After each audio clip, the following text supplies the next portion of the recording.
Are you a hot coffee drinker, or are you like Liz and I, where it's like we're that cold brew bitch? I have lately been a cold brew bitch. Welcome. Lately, as of late, I mean, usually I am hot, but lately I've been going to Starbucks and and gaslighting myself and getting the grande with 2 pumps of sugar-free vanilla, and then I'll get cold foam at the top. That fancy shit. That sounds nice. That stuff is good. Yeah. I usually do that on a day when I'm having my untracked meal. I'm like, I'm just gonna slide in this fancy ass coffee and not worry about I whatever's didn't in. even consider doing that, dog. Yeah. As Hmm. I mean, I don't mind just like a plain ass coffee, but then I'm like, if I don't want like there's the macro calculators and all that, but I'm like, I'm just not gonna worry about it today. Dude, I mean, I feel like the point of the free meal is to like remove your brain. Not to say Yeah. you can be like a jackass with it, but like it's just like the whole point is just to have that like mental peace when it comes Right. to like not tracking every fucking thing you put in your body. So I feel that. Yeah. I do hot coffee like first thing in the morning. My apartment complex has one of those like fancy little machines. So me and Henry, they have a treat jar. Oh my God. They have this treat jar there and it's on this glass table.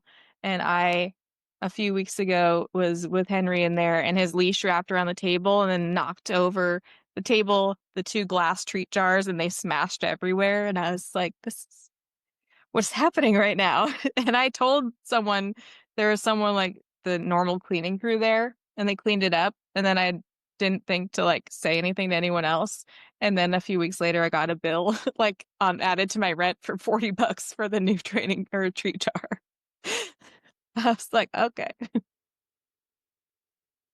That is, I mean, I don't want to say petty, like I get it, but like, dog, like, how much money do you how many fees do you get charged? Right.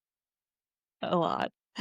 And I was like, I could have went and got a cheaper treat jar than No shit. dollars. I mean, listen, like, there are pros and cons, even Britt will know this. Pros and cons to renting and owning a house. Like, owning a house, you are responsible for everything below and above you when it comes to your home. But, like, there are some things. No, no.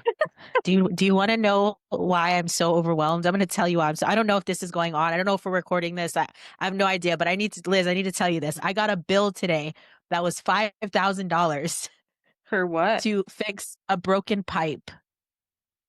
And it just happened in the midst of me getting here. And like, I'm stressed. Like, it's massive. Mhm. So, yeah, I won't have water until Friday. And I don't know how much it's actually going to be. Dude, that's something where it's like, again, like, no one prepares you for this shit. It's like when you rent an apartment, you are inundated with like bullshit hidden fees and shit that like you're like I could do this for free or cheap, you know what I'm saying? But then you own a house and you are freed from the bullshit fees. But then when something happens to your house, you don't have like the 30, 40, $50 fees that get added up per month. No, you're hit with like 5,000, 10,000, $15,000 of repairs. And it's like, depending upon what it is, yeah, maybe homeowners insurance will come in clutch for like a busted ass pipe. But there are some things that, dog, you just gotta eat. Yeah. Oh, trust me, I'm in no rush to own a home for that reason. I'm like, I don't really need that. That's okay. It is, I feel like, a good investment once everything else has been paid off, or you have like smart loans. And I don't mean that like for example, if you have credit card debt, it's like that's one thing that like to me is not a smart loan. That's very scary because that's just you're literally pissing away money. But smart loans like a house, maybe a car payment, or like student loans, like those are like financially responsible loans versus like I said, like credit card debt. So I don't know, that's just how I live my life. But now it's like, since we just have a mortgage and everything else is paid off, it's like now I'm investing in like short-term retirement. I'm like playing with stocks. I'm like, I feel like fucking Wolf of Wall Street. I'm like, yo, how can we make some money? Yeah. Oh my goodness. Okay, I have a question. This doesn't need to go on the podcast, but are we recording right now or are we not? Because I I feel am like I'm recording like right now because sometimes okay, like you say some really good shit and it's like it's authentic and organic. okay, But can be edited. Yes, correct. okay. I feel like I'm trying to go in and out of recording or not recording. So I think for me, what would be helpful is if we like have some sort of intro so that I can be like podcast mode because I'm unsure right now. Mm-hmm. So okay. I got that. So we can start off. How was your week?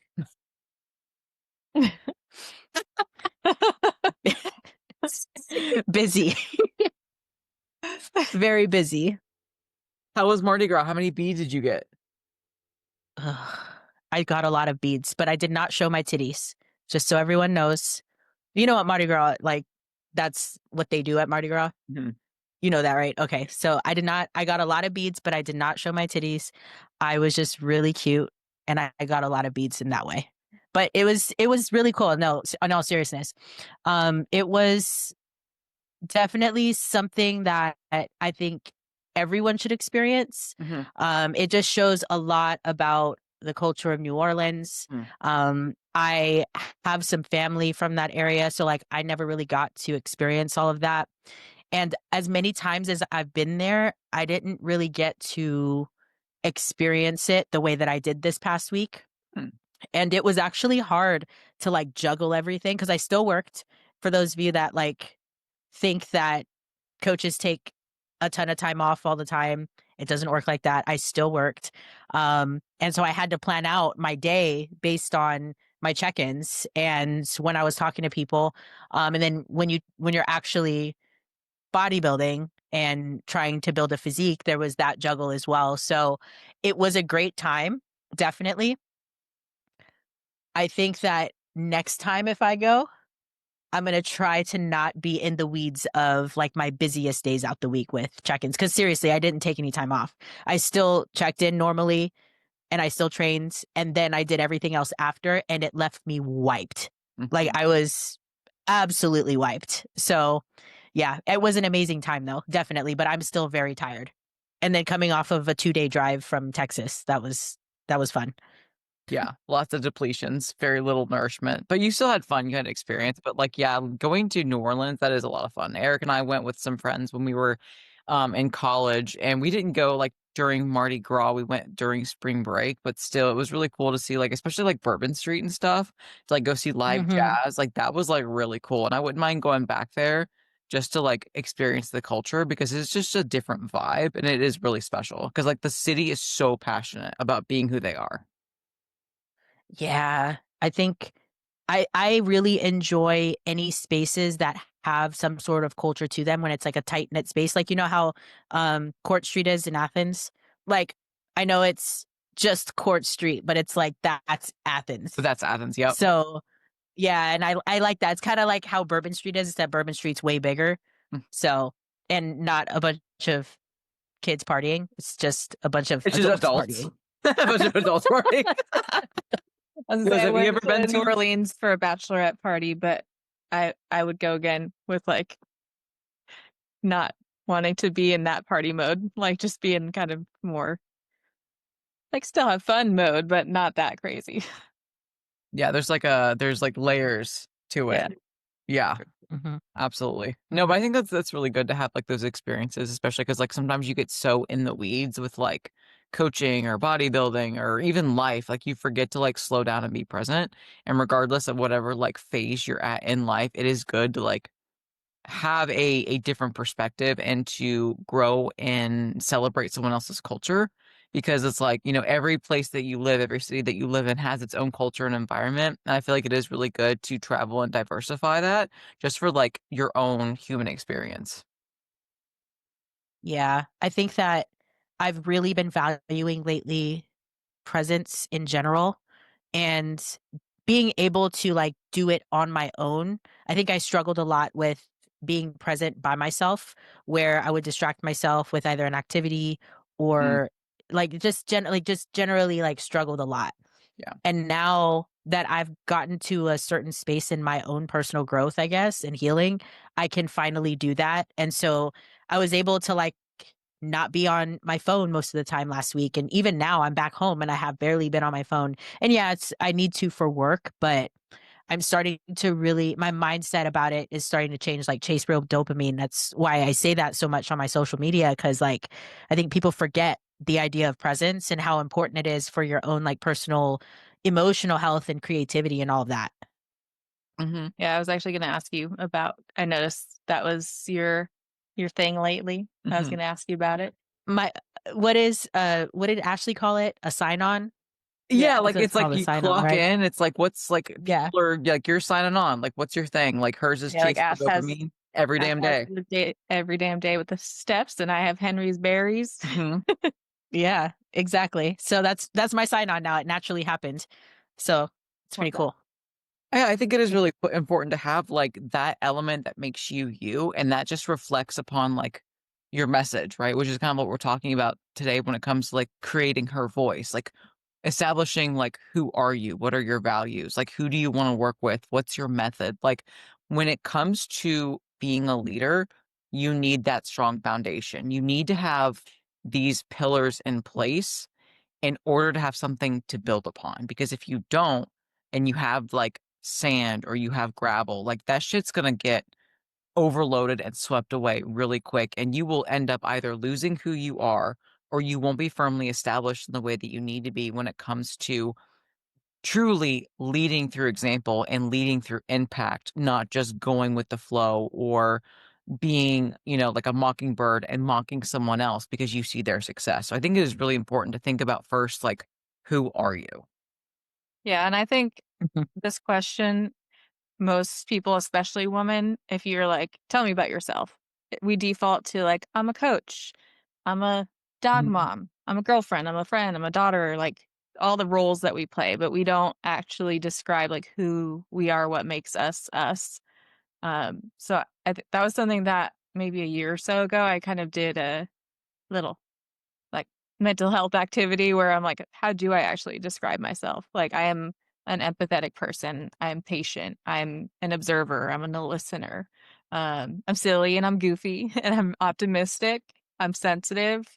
My love languages are words of affirmation, quality time. And then I say my third one Ooh. is music because Britt knows this a little bit, but I like, if I am really close to someone and I think of them when I hear a song, I send that to them. And if someone does the same thing to me, I'm like, ooh, you thought about me. Like, I love that. So Ooh. those are some of my things that make me me. But like, those aren't the answers we usually give when someone's like, tell me about yourself, you know? I like that. Yeah. I Yeah, especially like as women, when you're, and I know a lot of women that are going to be listening to this who have similar traits to this, but like when you're a leader and you're like a very strong, driven woman, especially in your career field, you'll tend to lean toward like when you introduce yourself, like, what your title is. And instead of like thinking like in your feminine and thinking about like who you are. A lot of times it's difficult to even go that route because you haven't done the work to understand yourself yet. And a lot of what you're doing basically it like is your work and is your job because you're passionate about it and you enjoy doing it, but it's not everything. Um, and that shows within your services and coaching and all of that and how you market yourself and everything.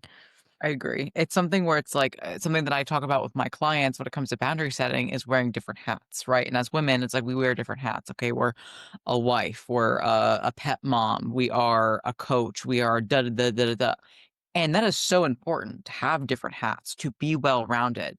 But if you don't have a head to put them on, they're not serving a purpose, right? And so that's why it's so important of establishing who are you, who is Liz, who is Britt, who is Ash, right? Like this is going to sound super silly. There is a reason why I go by Ash Markham, not Ashley Fish, which is my maiden name, not even Ashley Markham. It is Ash Markham because who I associate Ashley is someone who people pleased, who was a martyr, who didn't have boundaries. Yes, ma'am. Yes, sir. Like I lived my life not for myself, but to make others happy. And I wasn't proud of who I was because I didn't know who I was. So when you ask me, is it Coach Ash? Ash, yes, not Ashley. And that is purposeful, right? And so when my family uses Ashley, sometimes I'll respond to it because I know that's still like my, my birth certificate name, but Ash gets my attention. You know what I'm saying? And that is so important that when you establish those values into creating who you are, you think about critically not just your title, but what do you stand for? What is important to you? And it's also important to understand that those values should be dynamic because as you grow, as you become a going from a girl to a woman, your values is going to change and shift. It should be, but there still should be, again, like core pillars that are your pillars that you don't deviate. You merely just expand upon. And I think that's just comes with life. Yeah, I like what you said about the name thing too, because I can relate to that a lot.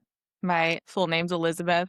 When I was really little, people called me Beth, and I hate that name. Like, no offense to anyone I would have listening. picked Lizzie, not Beth. Yeah.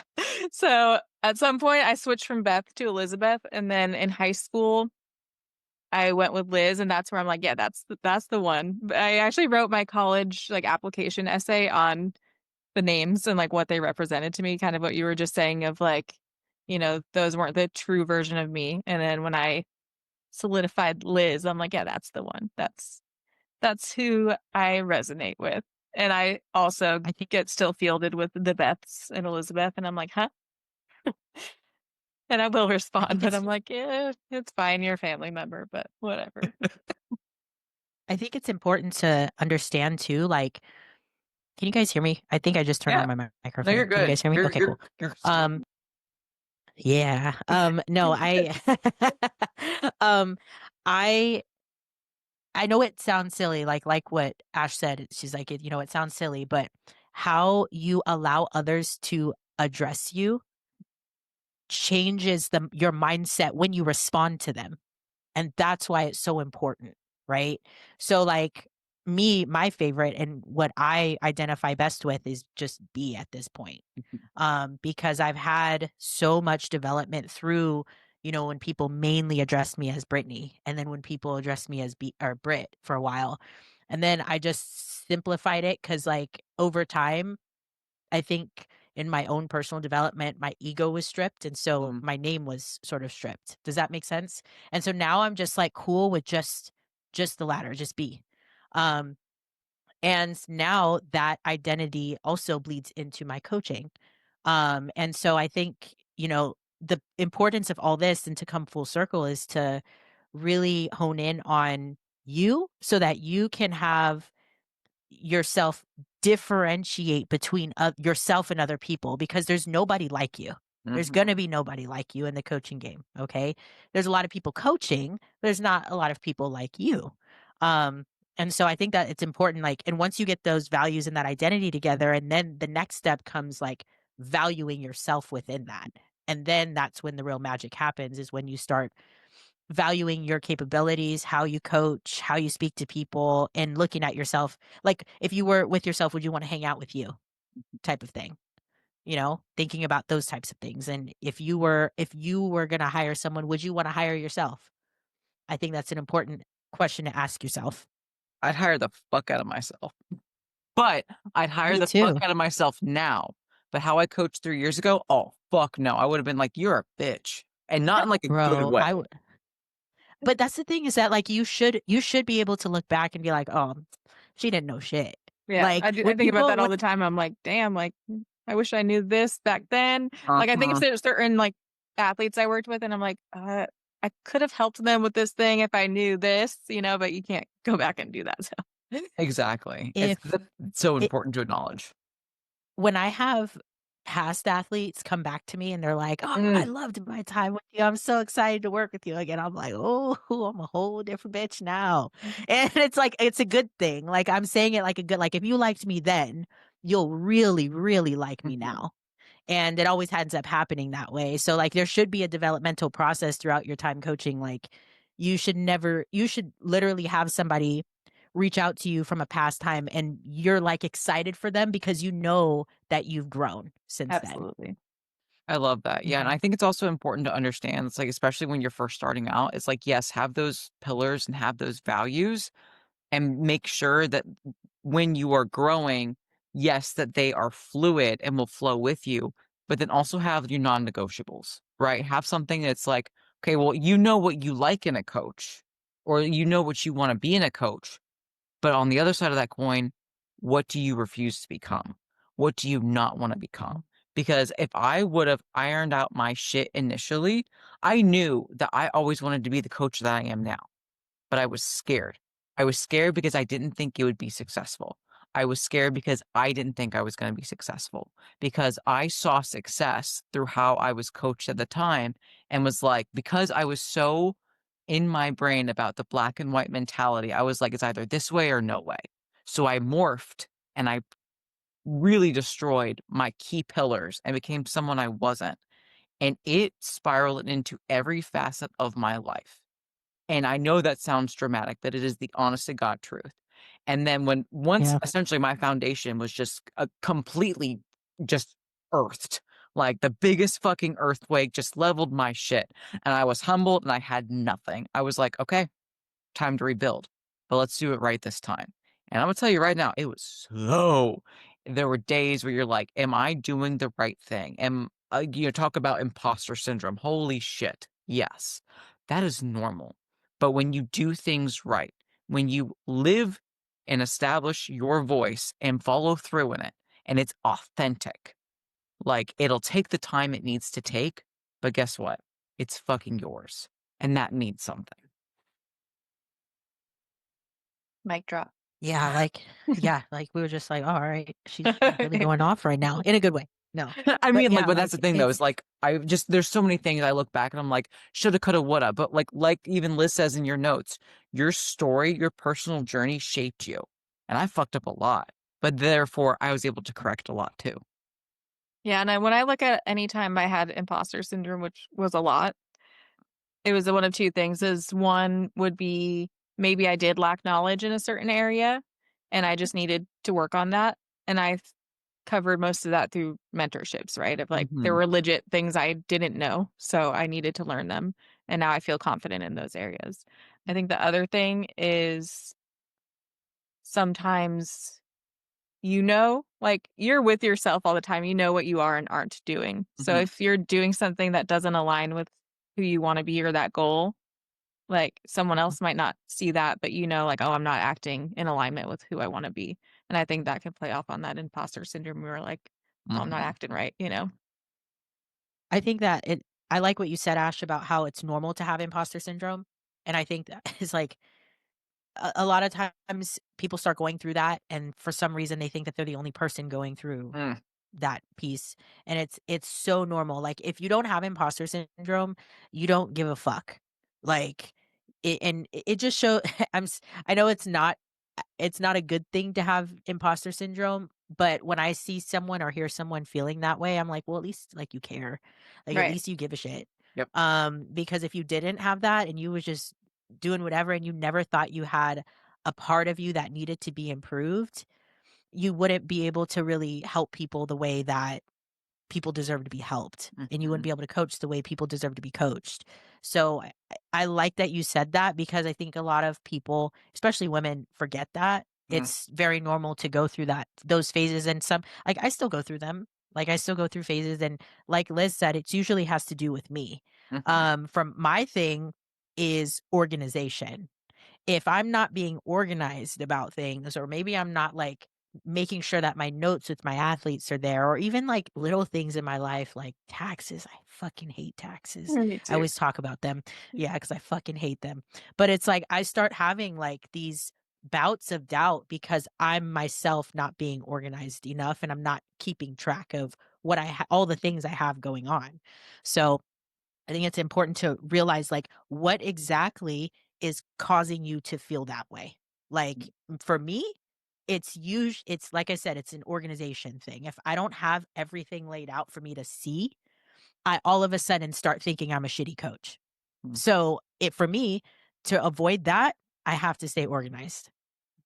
So Absolutely. And that kind of like goes into like what is like your method and how you do the things, right? Like what makes you different is you are big on organization and how you do that, which is why it's one of like your foundational pillars. It's not something you're going to waver on. And when it comes to like how you coach, once you've solidified why you do what you want to do, and like your core values, and you have like, you know, your baseline voice established within reason, it's like, then what do you want to prioritize? How do you want to follow through in your voice? Because it's important to have a voice. It's even more important to know how to say the right words, right? That is so important because you have a lot of people on Instagram, on Facebook, TikTok, whatever, just screaming into the void. That doesn't mean it's worth listening to, right? So you want to make sure you have something Ooh, worthwhile to say, and even value. more important, worthwhile to listen to. Because like Liz was talking about with her love languages, if I am sending Liz all the gifts in the world, sure, that's nice. She's like, oh, she's thinking of me. That's nice, but that's not how she feels loved. She feels loved with words of affirmation. So if I tell Liz, hey Liz, I actually do like your black outfit. Black is my favorite color. I like your, you know, your headband. I like your tank top. That's going to mean more to her.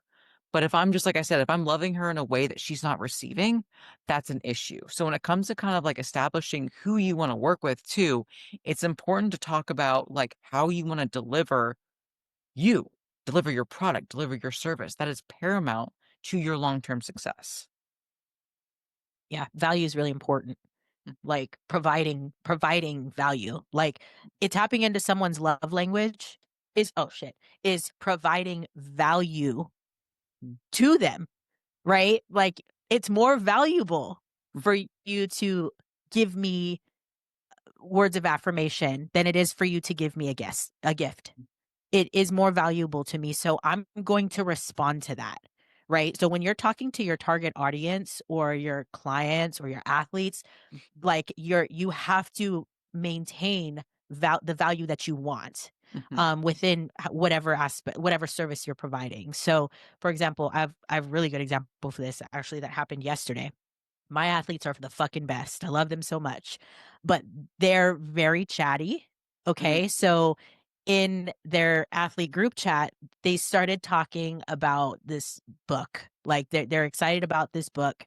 And I'm telling you, like I woke up to like 60 messages of them just talking about a book. And I was like, hey guys, like it would be really great if you made a separate group chat for this because this chat is for this type of value, which is going to be my announcements, which is going, what is appropriate, what's not. So, like, it has to be for me, like, within the realm of that and controlled. So, it doesn't mean they can't go and talk about that elsewhere, but the value for this group chat is for people to visibly be able to see the value I'm providing, which is going to be education, announcements, and anything surrounding your programming and bodybuilding. Doesn't mean that you can't chat in it. It just means that we need to stay on course. Like, so like just thinking about little things like that that enhance the value of your services. And the group chat in for my team is part of that service, right? Absolutely. So And that's how just you stay good. organized. Going back to what you said before about what makes you either a shitty coach or you feel like you're doing a good coach is your level to be organized. So again, like that just shows you that it's not that you are just pissing on your clients being like, no, fuck that book. This is not bodybuilding or health related. Therefore, it's not important. Like, no, no, no. Camaraderie of your team is very important. But let's do it in a space that makes sense to do. And now they have a book club and they can go and like connect in that way, and Hmm. I'm happy for them, you know what I'm saying? So it's like it's just it's finding what works for any specific target that you're trying to speak to, and this bleeds into, and this is transferable even within your social media as well. Hmm. So Yeah, and I think that can even transfer to like preferred communication methods or people's learning methods. Like I'm a visual learner and yeah. I'll like when I have to show an athlete something, I'll do like a Loom video. Other times it will be a voice memo on WhatsApp. But I've had athletes who are like, whatever they got going on, they're like, I could much easier read a message if you typed it out than listen to the voice memo. Like I've noticed if I sent them a voice memo, they would respond like 3 days later and I'd be like, what the hell? But if I just typed it out, they'd respond pretty quickly. And they're like, I just don't like, it's different for me mentally. So then I knew with those athletes, I'm like, all right, I'm just going to type this one out. So I think like understanding how you communicate best, but also how your athletes prefer to receive communication can be helpful too. Yeah, dude, like that's in my Yeah. intake form. Like, how do you best communicate? How do you best learn? Like those things that like it doesn't, you could be the best coach in the world. And like, if you not, again, delivering the information properly for that athlete, it doesn't matter. But I do think it's really important to be consistent in your communication with how you deliver it. Because I'm sure all of us had a time where we tried all the different things. And it's really great to utilize, WhatsApp, email, Loom, voice memos, like sending videos, Instagram, other videos from Instagram, like all of that is just tools in the toolbox. Absolutely. But for the sake of the one individual client, find what works for them and be consistent with them for that needs, right? There are some clients that like, I could be using these, especially like training videos, cues, right? Holy shit. The idea of bending over versus hinging. Like how many of us trying to do an RDL and you're like, oh my God, you're bending, hinge, but like it doesn't work for them. So it's like sending a video of what hinge means to you or what bending over means to you. Like that could be night or day difference. So it is important to be creative and be flexible and not be so dead set that you have to do things this way because dog, there's no fucking rule book. Like the rules doesn't really exist in coaching. You need to think outside the box as to what this athlete needs to succeed and making sure you're consistent in that communication. And every athlete is going to be different. That's okay, right? But going back to, I think what Liz or Britt said earlier is like, are you the type of coach that you'd want to work with? Like, are you dynamic? Are you flexible? Are you adaptable? Because if not, you're likely going to fall behind in the pack. Like this is a very saturated market, a very saturated industry. And yes, while thankfully there are so many people that we get to help, right? There's so many people that need our help. You want to make sure you're actually making an impact and helping, not hurting. Yeah. I think a good way to really understand how many different ways there are to coach and there are to communicate is to have multiple mentors. Mhm. I think that that is a really good way to do it. At this point, I think I've worked with 3 different mentors, Mhm. and it really helps with your own like identity within coaching to see how other people do it and then figure out what works best for you. Mhm. And then also couple that with what works best with the client or athlete. Mhm. Um, and I think that sometimes like when we only lean into one space of understanding or knowing, we get really caught up in what that specific person does, or maybe we look up to someone instead of looking at so many different areas of success and what exactly you want to gain out of it. So like I just got out of a call with one of my mentors a couple days ago, and or I'm sorry, not a couple days ago, literally this morning, and I was mind blown. Sorry, I'm my brain right now is really fucked, but I just like there were so many moments, key moments this morning where I was like, dude, like you have blown my mind because I wasn't thinking outside of the box Mhm. and not it's just so valuable for you to understand. So that's my 2 cents. I think one of the main things I've done for myself that has absolutely helped me understand coaching in its entirety is understanding what other people are doing, um and figuring out what works best for me Yeah, instead of dog. just aligning with one person. Yeah, like you're gonna be in a box when you're dead. You know what I'm saying? So you should think outside the box for as long as possible, so that way you're able to grow. Because like I mean, obviously, like I guess you can like just stay in your little, safe box and never grow. But like if you're listening to this podcast, you're not that female, which is great. But it is something where it's like thinking and learning how to think and learn is so imperative. Like there's a book right now that I'm reading, called Think Again by Adam Grant, and it is the ability to not think like a preacher or a prosecutor or a lawyer. It's the thinking like a scientist, where it's like question everything because like we don't know everything. But your ability to question why you think that, like that's how you become just a better and more effective leader.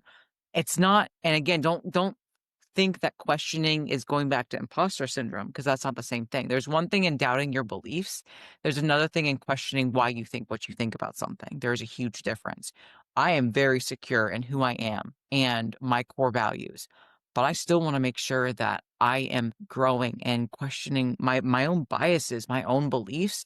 So therefore, I'm able to help as many people as possible. And it first starts with understanding how you learn, and then questioning like why you think what you think about it, and are you willing and open to rethink differently.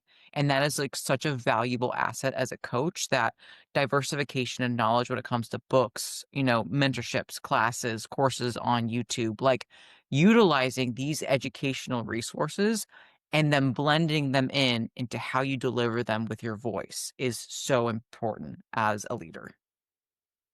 Yeah, and I Yeah, think you can like like experiment with things a lot, especially if you're like working for yourself as a coach.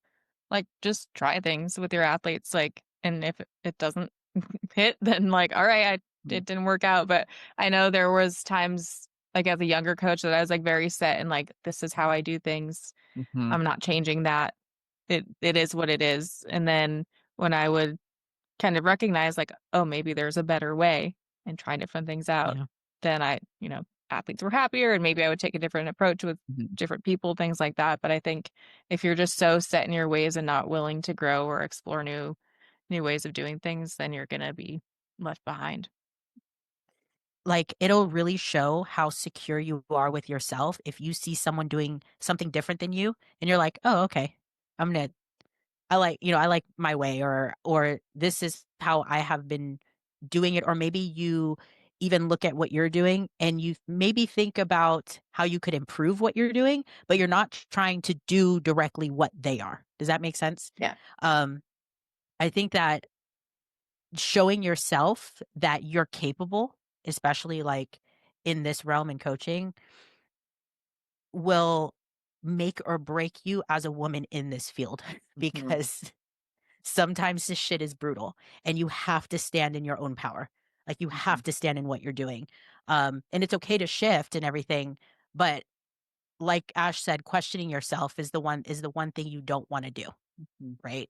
Because it's gonna help you, or not questioning yourself, but making sure that you're in your power is gonna help you the most in this game because it can be hard, especially when you're trying to level up and you're trying to build yourself. You're gonna have really hard days, sometimes really hard months. Like, I went 4 months last year without an inquiry, like, and that was hard, but I had to keep going. I had to keep standing in my power, right?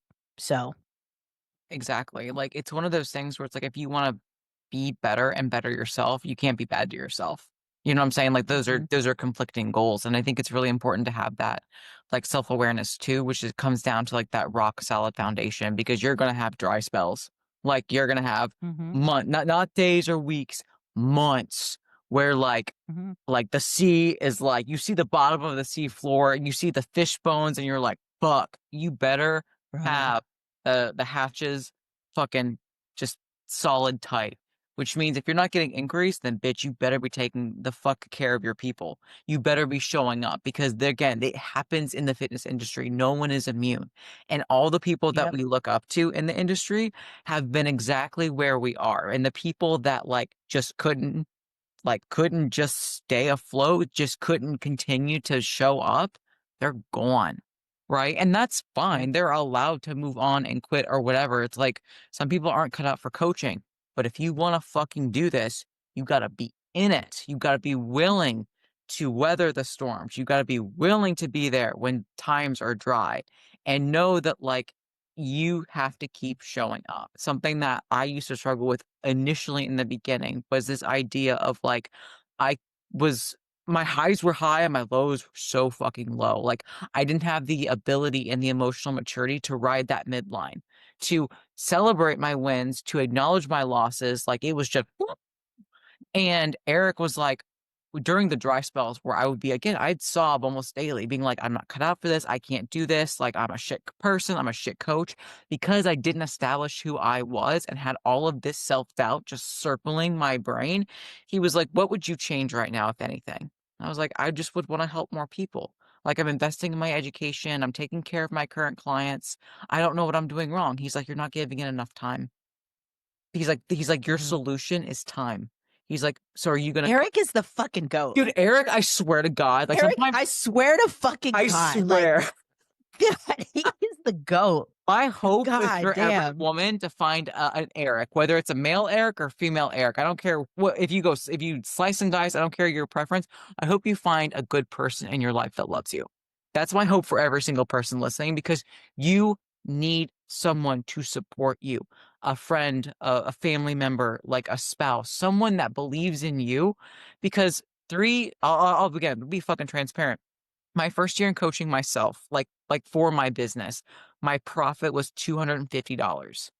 200, like I'm gonna say that again, $250 is what I profited. My next year, I made 30,000 in profit. And then this past year, 2024, $70,000. Okay? Do you think, though, that first year of coaching with months of dry spells, with all of this self doubt, that I was going to get here today? Fuck no. But thank God I still showed up, or else I would not have been able to make the impact that I wanted. And I still have a long way to go. But thank God I didn't doubt myself enough into quitting. I still tried. And that's so important to highlight, especially in the beginning. Yeah. I mean, last year when I had that dry spell, that was the first real dry spell I ever had.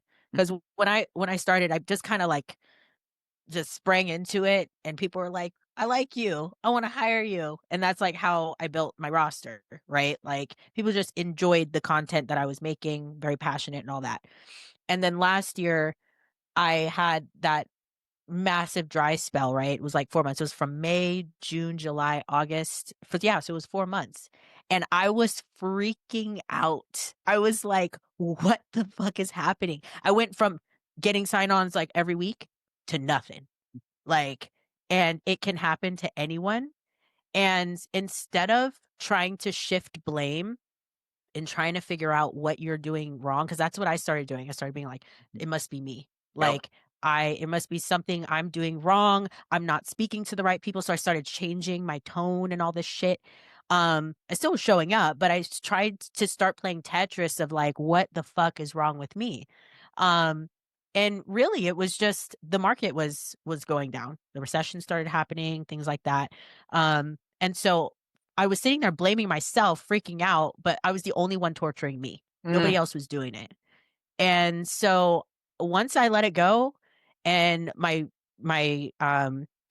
shows started picking up for my athletes, I stopped thinking about getting on sign-ons because I was worried about peaking my fucking people and taking care of them. Then I started getting so many sign-ons. Then I got like we had a challenge for a team that I was working on, and I got like 37 people to sign on. It was crazy. So when you let go, you become a magnet. When you stop trying to figure out what's wrong with you and realize you might just need some time, and there's the reason why there's a reason for everything. I really believe that if I would have started getting sign-ons during that time, I wouldn't have been able to handle the amount of work I was doing with my current roster anyway. So I think when those things happen, try not to sit there and point fingers at yourself because it happens to everyone. And that shit was tough. But if you go on my social media or if you talk to any of my friends, you don't know that happened. yep. Like I just kept going, right? Like I think Ash, like I didn't even tell you that. I don't think I told Liz that. I didn't tell anyone. I just kept showing up. But inside I was freaking out. So, And I think that is something, I mean, especially in the coaching world, like most people are gonna like announce to the world, like, ah, Hey, I suck. right now. I But suck right now. no one wants to work with me. Please sign up. But Oh even shit. just in general, like if you notice, like most people in terms of like vulnerability, it's not like an intentional, like not sharing things. It's just like when you're going through something, the last thing you want to do is show up on social media and be like, life fucking sucks right now. La di da. Like, yeah, we like it's a highlight reel, but it's just because that's like the nature of like the days you feel like sharing are the positive ones, and you don't when you're at the bottom of the barrel type of thing, you're like, that's not what you want to do, is share with people, but people are going through that stuff. It's just things you're not going to see Yeah. in front of And your like face a lot of Yeah. the time. 100%. And like one of my pillars is vulnerability because I will be that person. Now, I'm not gonna fucking film myself crying. Like if I do cry, it is authentic, but I'm not gonna like, hold on, guys. Like, no. If I cry, it's because I'm going through some shit. And I usually cry on podcasts because I'm able to be vulnerable with people that I feel safe to be vulnerable with, who I know love me and are not judging me, that want to help me. Right. And when you extend yourself that same courtesy and that same gratitude to like allow yourself to just be, like that is so important. But again, like when I talk, like a lot of coaches, like newer coaches will actually hire me for consultations, being like, I like how you do things. Like, can you help me? It's like, it is important to be honest, but you don't need to overshare because obviously we have kind of like a parasocial relationship on Instagram where like you send Coach Ash one DM and you're like, oh my God, we're best friends. It's like, I don't know you. Like we're like workplace, even proximate associates, maybe even too much. But it's like because I share all of my life on podcasts, socials, like whatever, it's like people think that they know me. And it's like you may know me if like you're my best friend, but you only know me in how I allow you to know me. But like, my friends will know what's really going through like the shit if I'm going through a hard time in life. But it's like in social media, it kind of goes back to like establishing your voice. What are you willing to share about your life? Because you are going to be in the spotlight. And it is also important to know that like you don't want to give away all of you because that's also a drain in its own capacity. So be authentically you, but don't like give away everything to where you feel like you have nothing left for yourself. Like there are some things that are okay to keep private. Like that's fine. You want to shoot the shit with your girlfriends, talk about like stuff that like goes on in the bedroom, hell yeah, do it. But socials don't need to know that. Like people that like are just like looking at you and like passing through your feed, they don't deserve, quite frankly, all that you have to give. Because some people are just lurkers. There are some things like that I will reserve for like just my close friends list. Hmm. You know what I mean? Like that's at least like I'm a little more vulnerable on that than I am on my social media. I'm just 100%. being honest. Like my full social media. Um and that helps me release a lot of things and I do that for my health, like my Mhm. emotional health. Because it can be really draining being on social media as a coach and trying to find authenticity while also trying to stay professional. Does Mhm. that make sense? Yeah. Like, and also having a human need to want to connect with other people, Mhm. especially in your close circle. And so finding that balance, like after you've established your voice and who you are, can be very challenging. So I encourage people to have like different avenues for themselves, like Mhm. for them to express themselves if needed. Because like that's why some people will do like a personal Instagram. I know Liz had that, a personal Instagram and a business Instagram. Mhm. And I think it's merged now. I don't know, Liz, but like some people will separate them so that they Mhm. can have certain spaces that are more appropriate for them to fully express themselves in their person or keep their content, coaching centric and a little bit more professional stuff like that. It's So been a journey social media is with weird. that. So Yeah. I had my Core by Liz page, and then when I started competing as a bodybuilder, I was in-person training a lot at that time, and I had a lot of comments from my in-person clients being like, I don't want to look like a bodybuilder. So I felt at that time like I had to separate what I was sharing with like my prep and everything Mm. from my business content. And then over time, I was just like, whatever. I'm not trying to make you look like a bodybuilder. Yeah. And um I think over time I also realized that people do need to see your personality more Mhm. like as a coach, and you can't just, there has to be a little bit of both there. So now I still have both. The Core by Liz page is mostly athlete transformations and like Mhm. educational posts, but I like still share all my personal stuff on my other page, and most people follow me on both anyways. So Right. I think it doesn't hurt to do either one, but I like my business page to kind of be like my resume of if someone just like quickly went to my business page, they'd be like, oh, like this is what she's They would know what about. you're about.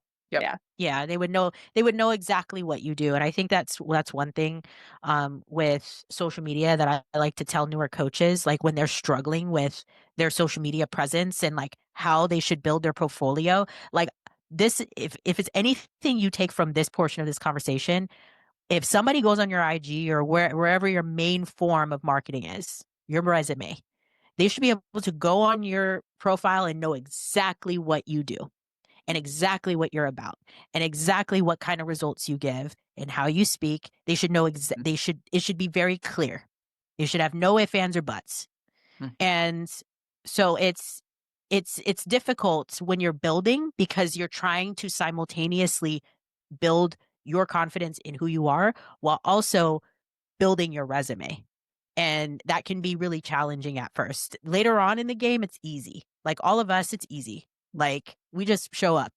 But at first, man, we were sending each other our Canva posts like, "Hey, does this sound good?" Like, do you remember that? Like when we would be sending each other shit, and like we would be like, "Wait, like, does this sound stupid? Yeah. Would you Do post I this?" sound stupid? It was crazy, yeah. But now we're just like, oh, whatever. If there's a typo or whatever, we're like, oops.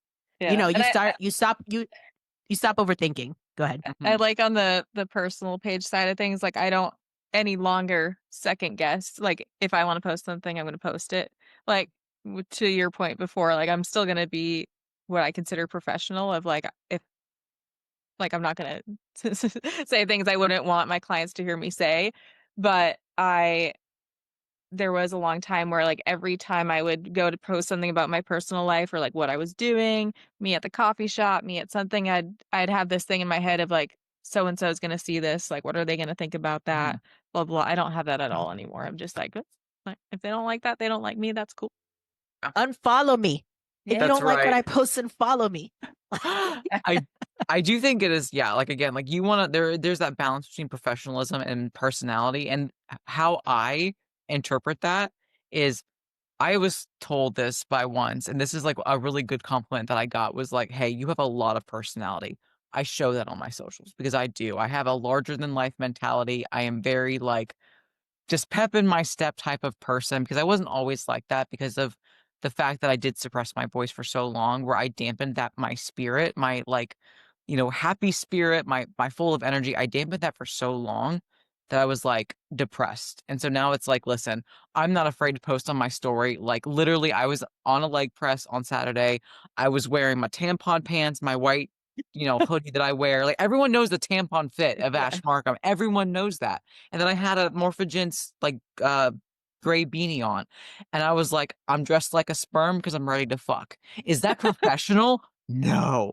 Is that funny as shit? To me, yes. My professionalism bleeds into how I coach and my delivery and my communication and the fact that I show up, I get results, I look at blood work, I go the extra mile, I care. But as far as my personality goes, like I said, when you work with Ash Markham, you get Ash Markham. And I want that to be apparently obvious, where if you see that story and you're like, oh, no, that's fine, dog. Because when you work with me, you get me. But that's why it's like how you interpret that in establishing your voice, it is important in creating how you want to create. Because you're right, your socials is your resume. How you teach, how you lead, how you communicate. That needs to be you and needs to be established early on. Not that it can't grow, not that it can't develop, but again, it needs to be authentically you. Yeah, sometimes I twerk, Dude, and I that's my love best I form of marketing. love your twerk shit because I don't know how to do it, so I'm like taking notes. I got my pen and paper. I'm like twerk 101. So like it's not like it's funny, the listeners are probably gonna be like, what? No, like it's not like I'm gonna twerk today on my social media. It just like stuff happens. I don't know. Maybe I'm taking a training video and I start busting it down or whatever. That type of stuff, I don't I just don't hide it. And I think it's important to not hide those pieces of you. That that I don't know, that make you you. Like those are Mhm. parts of you that make you you. It's very known, and I hate to sound stereotypical or be stereotypical, like, but it is stereotypical. I'm black, so like, I I I know, right? It's crazy. No, most people don't know that. But it's one of those things Because that's you got like a white has girl been name, Brittany. That's a white girl name. yo. If I want to tell a story, but I just don't know. I just don't know if I should. Anyway, but no, like the twerking thing is like part of how do I explain it? Like me. Like it's just like me. It's part of like my ethnicity, my race, my how I express myself, how I dance, like stuff like that. It's just me. It's part of your And voice. so and I like that I get to that I love that part of me. I like that I love it because there's a lot of people that wouldn't. There's been some passive aggressive stuff that I feel like has been pushed toward me to you- like coaches shouldn't be dancing and shit on social media. I don't give a fuck. I don't give a fuck. Like look at my clients and their success because they have had a lot of success. You know what I mean? So I'm not gonna like drown out or dampen my spirit for people that are uncomfortable with it. So And I think it does a couple things. One, it opens up conversation. Like those are the type of things when we share them, like Ash, you and your little sperm outfit and Tampon. you're twerking and like me, like I always share like when I inevitably spill something or do something super messy because I'm so clumsy. But like those are the things that people usually respond to of like they think it's funny or like it opens up a conversation, like versus if we're trying to just be like straight laced and only post educational stuff, like that might not get someone to be in your DMs. So I think it opens up conversations there. And it also shows that you like to have fun. Like you like having fun in the coaching process is important. It's yes, it's a business and we're teaching people some serious stuff, but like if someone's going to be working with you for 6 months, a year, multiple years, like you got to have like a fun relationship together too. Dude, yeah. in my opinion, you need to humanize your heroes because, like, Mm. we are all human at the end of the day. And it's like we all do all the same bodily functions, bodily fluids, some more or less than others, but it's like we all share the human experience. And I think it is just important to portray that because how many times do coaches feel like they just come across as coaching robots where it's like, if you're not perfect, you fucking suck. And that closes the door to so many opportunities for people to get better or even like shuts down the ability to even try to change. So it's like when you show the fact that you have human moments, that you're fun, that yeah, life might be challenging, you might be going through some shit, but you're still showing up as a coach, you're one of your key powers, a part of your resume is your own ability to be a leader in your own life and show up and follow through, and then to take it a step further to coach that. Right? Because, like, Mhm. if you can't do it yourself, but yeah, your job is to help other people, like, that to me is like, talk about an imposter syndrome, that red flags to me. But if you're walking the walk and you're showing up and you're doing right by people, like, that to me, like, speaks volumes and gets my attention. So I'm gonna follow along. Yeah. Yeah. Authenticity is everything. Mhm. So mhm. Agreed. Any final notes or anything before we round this shit up? Maybe do what we're thankful for? um I'm thankful for man, I'm thankful for a lot right now. I can't even I can't even like pick something. I'm so Isn't grateful. that so good? Like I woke up this morning and I was like, wow, I'm in my house. I'm in Mm. my house and it looks so beautiful. And I'm so happy to be here. And my cat's right here and he just loves me. Like no matter what, he loves me. Even when I yell at him, he still loves me. Do I deserve that? I don't know. But I'm grateful for it. Like My no, dog is always really. the first thing on my I do the daily gratitude, but um I will say I was telling Ash earlier, but I do Rover as like a little side gig. I've been getting a lot of puppy walks lately, and I'm grateful for those because it makes my day to see cute little puppies, play with them, walk with them. So that's mine for Mhm. today. I love that. Grateful for pets. That's a good one. I will share one funny story just before I share my gratitude because we're talking about pets. If Eric's in a meeting and he needs something, sometimes he'll text me or vice versa because like he needs to like be in the meeting, but not necessarily like present in the meeting. But I got a text from him and I was like kind of overwhelmed, but still somewhat coherent. And he's like, um, can you please grab a towel for me? I was like, "Ugh, why?" He's like, Finn threw up on my lap and it got on my toe. And so this poor man's in a meeting and he's got like cat vomit on his leg and on his foot. And of course I was like, Yes, so I grabbed a towel, and then he texts me again, he's like, "Thank you so much." 'Cause this motherfucker's still in a meeting, but he's having to be, like, just stoic, like, present, like, nothing's happening. Meanwhile, he's, like, wiping shit off. God bless him, I love him. So, I guess my gratitude will be for a supportive husband, just because we were talking about that earlier. Like, he's just he's everything to me, like, he really is, and so, like, it's one of those things that when you find your person, like, don't take that shit for granted, because it can be so easy to do when life is good, when life is bad, when life is just life. But, like, cuddling up at the end of a long day or waking up at the beginning of a new one to, like, be next to your person, that's, like, the best shit in the world for me. So I'm thankful for my husband. Must be fucking nice. I'm just kidding. Dude, we'll be 8 years in May married. 8 years. I'm so happy for you guys. I can't wait for that experience for myself. Mhm. It's a It'll good be so much fun.